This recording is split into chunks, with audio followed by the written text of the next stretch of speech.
Eh bien, frère Xiun Guang, Oui, tu m'as l'air de bonne humeur. Est-ce qu'il se passe quelque chose de bien dans ta vie? oui, exactement.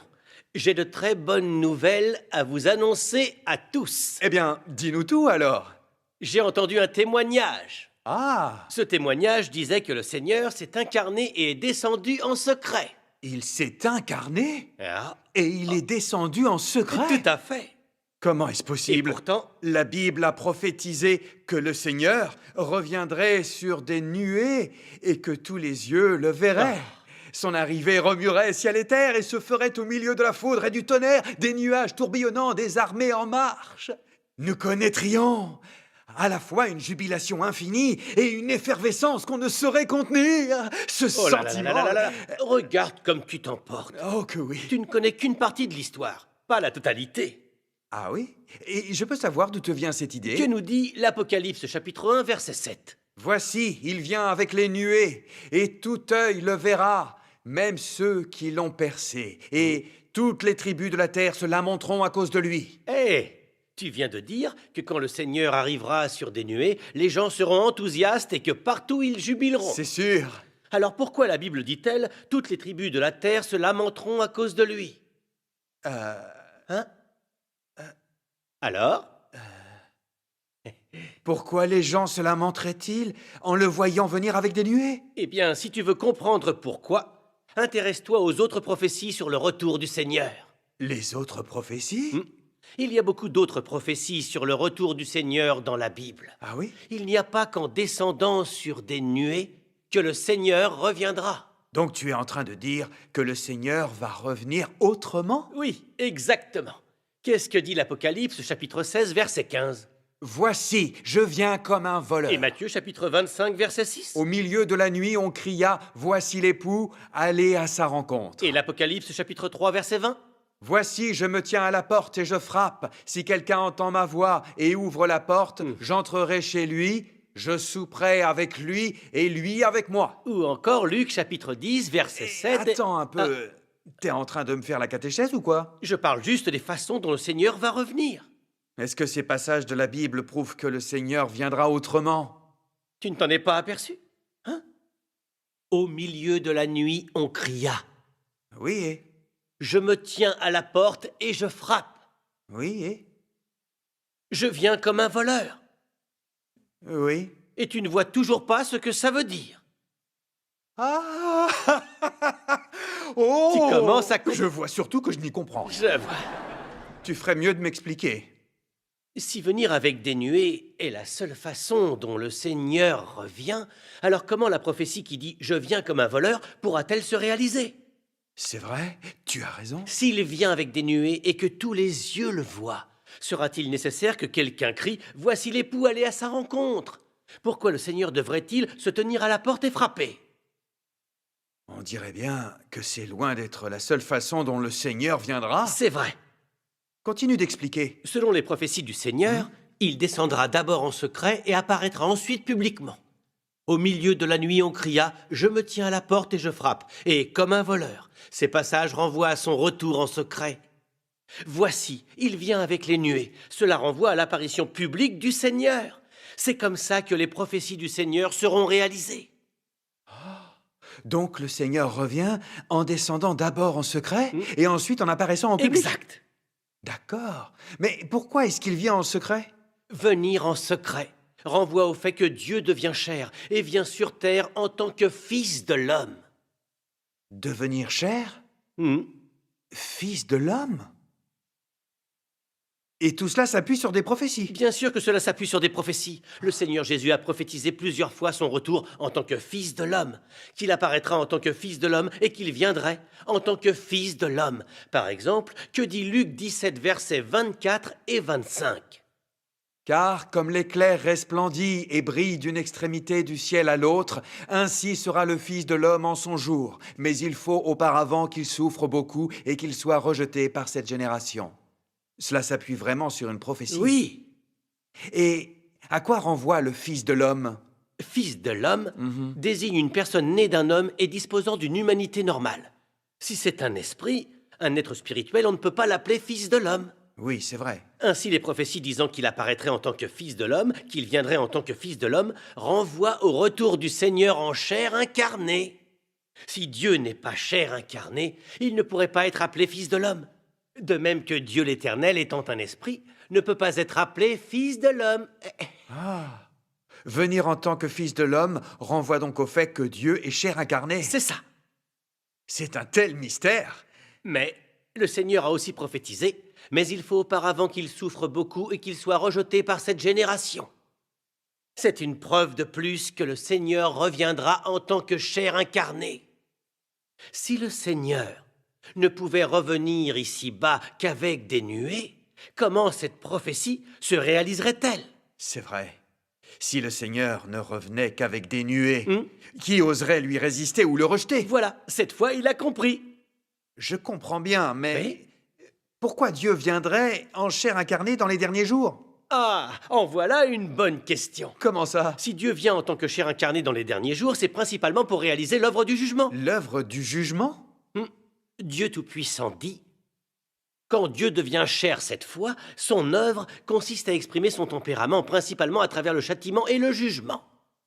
En utilisant cela comme fondement, il édifie l'homme avec plus de vérité, révèle plus de méthodes pratiques et réalise ainsi son objectif de conquérir l'homme et de le sauver de son tempérament corrompu.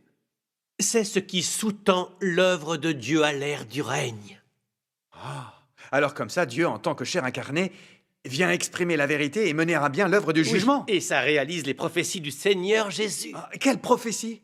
Le Père ne juge personne, mais il a remis tout jugement au Fils. Celui qui me rejette et qui ne reçoit pas mes paroles à son juge. La parole que j'ai annoncée, c'est elle qui le jugera au dernier jour. Dieu vient en tant que chair incarnée dans les derniers jours pour exprimer la vérité. Les prophéties sur ce sujet se trouvent au début de la Bible. Exact. Et pourquoi Dieu ne réalise-t-il pas l'œuvre du jugement en tant qu'esprit? Réfléchis un instant.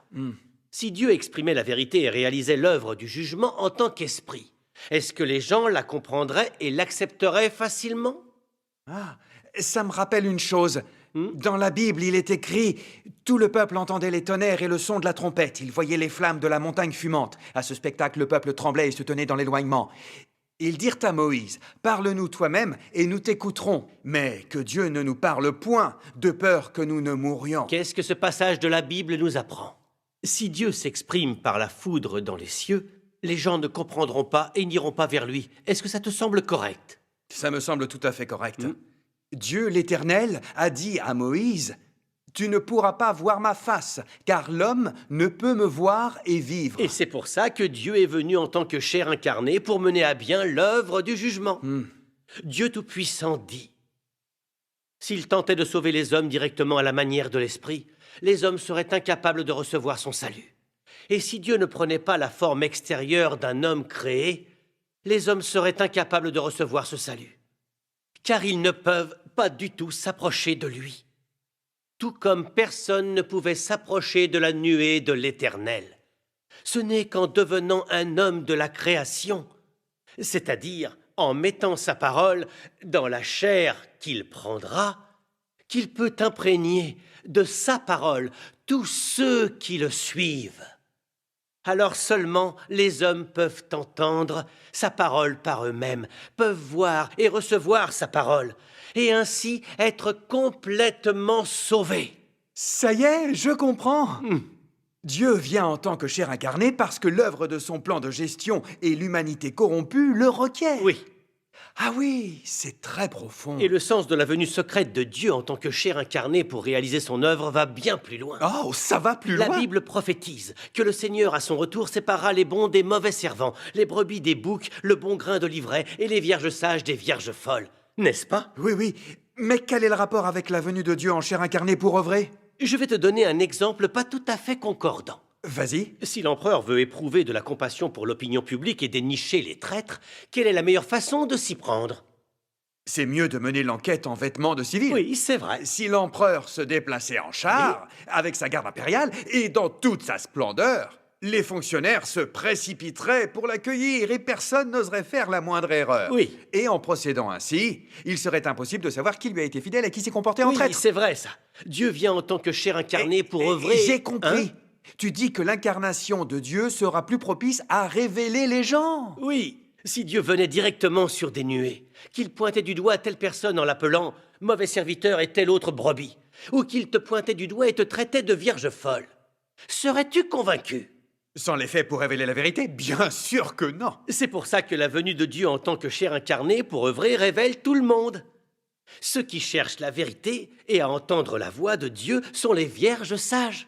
Ils voient la manifestation de Dieu dans les paroles et l'œuvre de Dieu Tout-Puissant, et ils accueillent tous son retour. Les brebis de Dieu entendent sa voix. Les vierges folles, elles, parce que Dieu incarné semble ordinaire et normal, vont le juger, le condamner et lui résister de façon inconsidérée. C'est ainsi que les mauvaises personnes sont révélées. Ça alors, quand Dieu œuvre en tant que chair incarnée, il trie vraiment les gens selon leur appartenance. Dieu est tellement sage. Les derniers jours, Dieu vient en tant que chair incarnée pour œuvrer, exprimer la vérité, réaliser l'œuvre du jugement, purifier l'humanité, la sauver, et créer un groupe de vainqueurs avant la grande catastrophe. Plus tard, une fois que Dieu aura fait s'abattre la grande catastrophe et accordera récompense et punition, il se révélera lui-même à toutes les nations sur terre. C'est donc ça, les étapes de l'œuvre de Dieu. Ceux qui acceptent l'œuvre du Tout-Puissant dans les derniers jours connaissent le châtiment contenu dans les paroles de Dieu et sont purifiés. Ceux-là seront emmenés au royaume de Dieu et bénéficieront de ses promesses et bénédictions. On dirait que pour accueillir le retour du Seigneur, il est essentiel de chercher à entendre sa voix et d'accepter l'œuvre de Dieu incarnée en secret dans les derniers jours. C'est tout à fait ça. Dieu Tout-Puissant dit: beaucoup de gens ne se soucient peut-être pas de ce que je dis, mais je veux toujours dire à chaque soi-disant saint qui suit Jésus que quand vous verrez Jésus descendre du ciel sur une nuée blanche de vos propres yeux, ce sera l'apparition publique du soleil de justice. Peut-être que ce sera un moment de grande excitation pour toi, mais tu dois savoir que le moment où tu seras témoin de la descente de Jésus du ciel est aussi le moment où tu descendras en enfer pour être puni. Ce sera l'annonce de la fin du plan de gestion de Dieu, et ce sera quand Dieu récompensera le bien et punira les méchants. Car le jugement de Dieu aura pris fin avant que l'homme ne voie des signes, quand il n'y aura que l'expression de la vérité. Les paroles de Dieu Tout-Puissant sont toutes si limpides. Si les gens attendent bêtement de voir le Seigneur Jésus apparaître publiquement sur des nuées et qu'ils rejettent son œuvre et lui résistent quand il vient en secret, j'ai trop peur d'en imaginer les conséquences. Oui. Si tu attends le moment où Dieu vient publiquement sur des nuées pour l'accepter, c'est comme réparer une fuite sur ton bateau en pleine mer. Il est déjà trop tard. Bon, maintenant il faut que j'y aille. Hé, mais où tu vas? Étudier l'œuvre de Dieu Tout-Puissant dans les derniers jours. Ah, il a vraiment bien compris.